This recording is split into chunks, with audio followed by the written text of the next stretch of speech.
Assalamualaikum, selamat pagi teman-teman. Hari ini IHSG turun agak jauh ya, dropnya lumayan dalam dan itu terjadi di sesi-sesi akhir. Sesi-sesi akhir itu berarti jam 15.30 tadi ternyata. Ini karena ada berita atau rame di sosmed, Bu Sri Mulyani dikabarkannya diganti ya.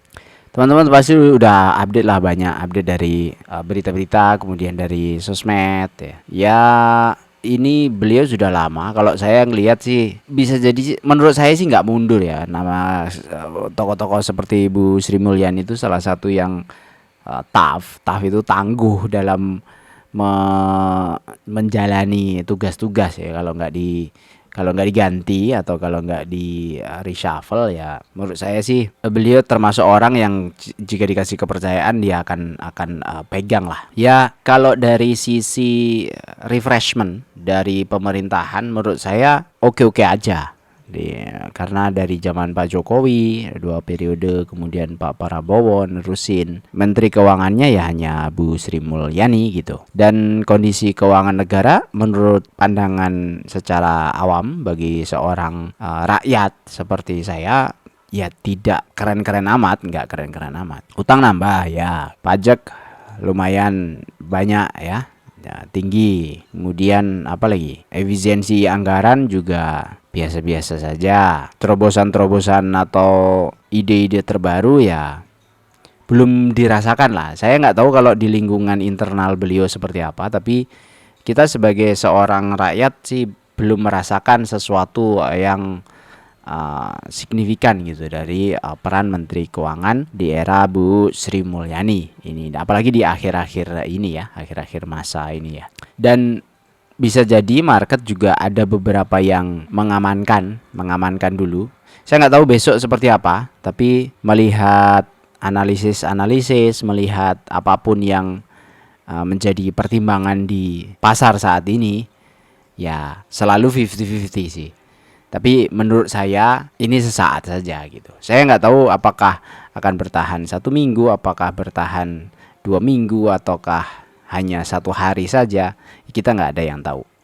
Dan beberapa saham-saham rokok terutama hari ini naik luar biasa, signifikan. Bahkan ada yang masuk ke mover di top value ya. Top value hari ini masih di BCA, transaksi luar biasa 2,5 triliun BCA, kemudian net foreign-nya 1,2 T keluar, kemudian Antam 1,4 T, BMRI, DSSA, BBRI dan seterusnya. Yang paling tinggi naik ada di CBRE, ini 200 miliar ya, 24%.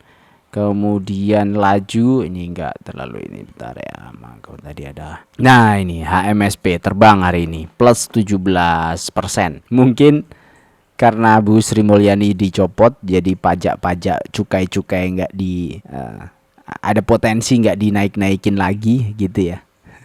Terus pada ngambil saham-saham rokok. Ya pergerakan momentum untuk pergerakan saham kadang-kadang di momen-momen tertentu memang nggak realistis. Dicopot langsung naik harga sahamnya, kan sebenarnya nggak apple to apple ya, nggak langsung nyambung kan. Tapi ya itu terjadi gitu. Ya apa boleh buat, memang market seperti itu gitu, dan itu terjadi. Oke, jadi hari ini saya mau bahas santai saja.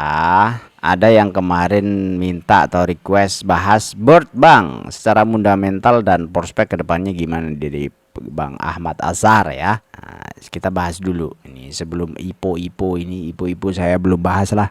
Ntar aja. Bird ya. Langsung aja ke laporan keuangan terakhir. Ini kas setara kas aman ya. Ini Bluebird ya, ini maksudnya ya. PT Bluebird, jadi taksi 1T ini ya. Betul kah?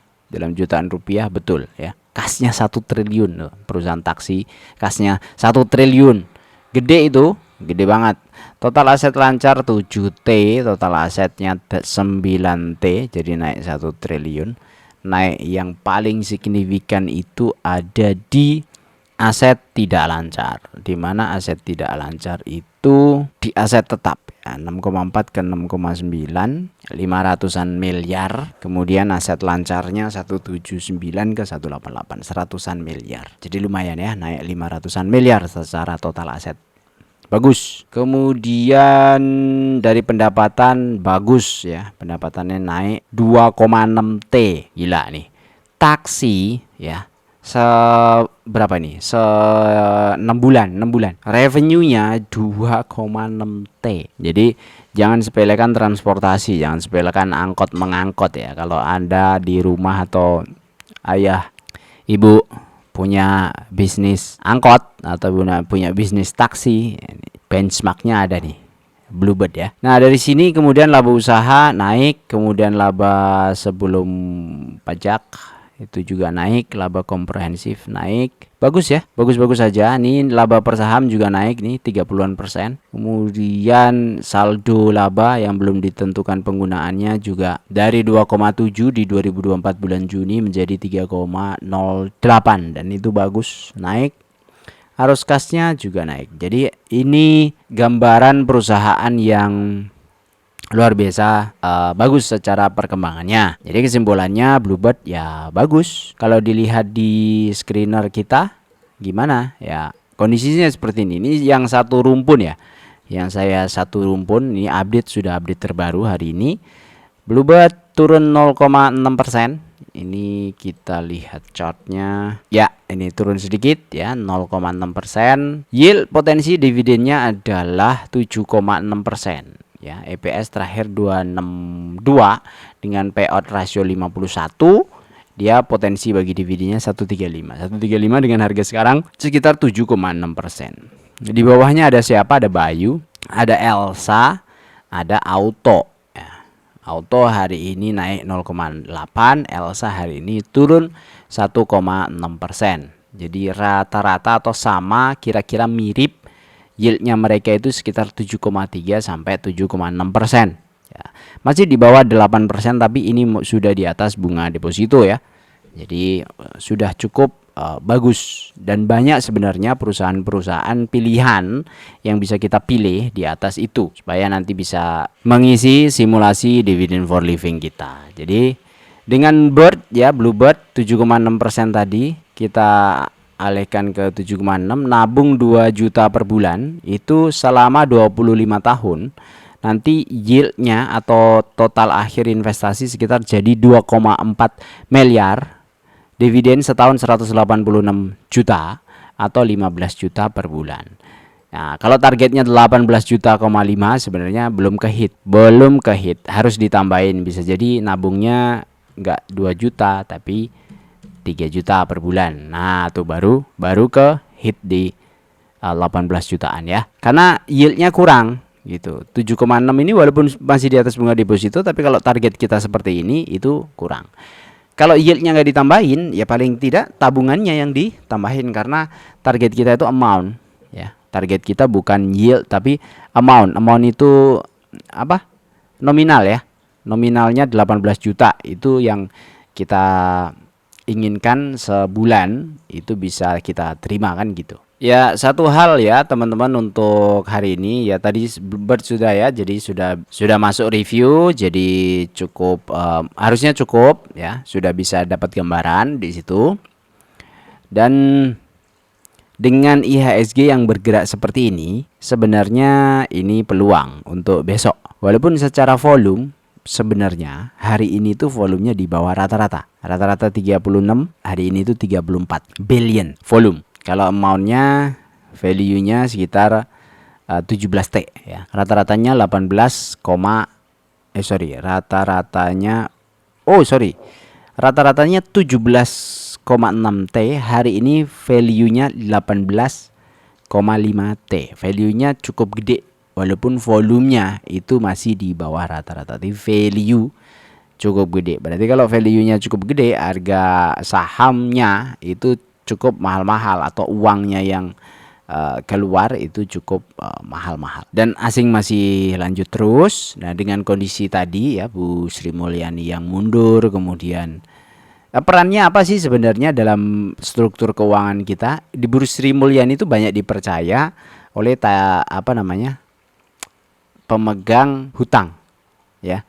Bisa pandai, bukan pandai, dipercaya oleh penghutang gitu, debitur, sorry. Jadi kalau nyari-nyari utang dengan ada Bu Sri Mulyani Menteri Keuangannya, itu banyak yang trust, ya, kredibel buat orang-orang itu, ya. Nah, kalau buat ini dengan penggantinya kan Pak, kita cari ya nih, Pak Purbaya Yudi Sadewa, ya, Menkeu yang baru. Kabar-kabarnya modelnya model-model Wall Street. Mantan ini kan analis ya di pasar modal kan, Dewan Komisioner Lembaga Penjamin Simpanan, ya, Dewan Komisioner LPS. Nah, dari Elektro Bandung, ITB, ya sudah lumayan malang melintang lah. Kalau menurut saya sih ya dilihat aja ke depan seperti apa, dan dengan market turun ya saatnya cek mana yang mau diserok. Harusnya sudah bisa tahu kan mana-mana yang perlu dicicil dari targetnya teman-teman semua. Saya kira cukup untuk hari ini, semoga bermanfaat. Assalamualaikum warahmatullahi wabarakatuh. Sampai jumpa lagi di video berikutnya.